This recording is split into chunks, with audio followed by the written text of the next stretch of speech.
आता निवडणुकीच्या निमित्ताने नेत्यांच्या मुलाखती चालल्यात. मी देखील काही मुलाखती दिल्या. छत्रपती संभाजीनगरला दिली, नागपूरला दिली, पुण्यामध्ये दिली.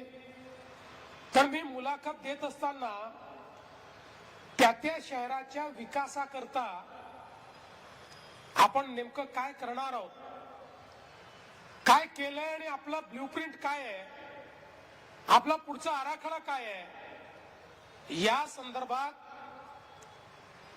जाहीरपणे जनतेमध्ये बसून प्रगट मुलाखत दिली. पण नुकतीच आपल्या सगळ्यांच्या पाण्यात आली असेल, काही लोकांनी घरात बसून मुलाखती दिल्या आणि घरात बसून दिलेली मुलाखत ही देखील कोणाला दिली? घरच्यांनाच दिली. घरच्यांना दिलेली मुलाखत ही आपल्यापैकी अनेक लोकांनी बघितली असेल आणि काही लोकांनी ती मुलाखत सुरू झाल्यानंतर टीव्ही पण बंद केला असेल. पण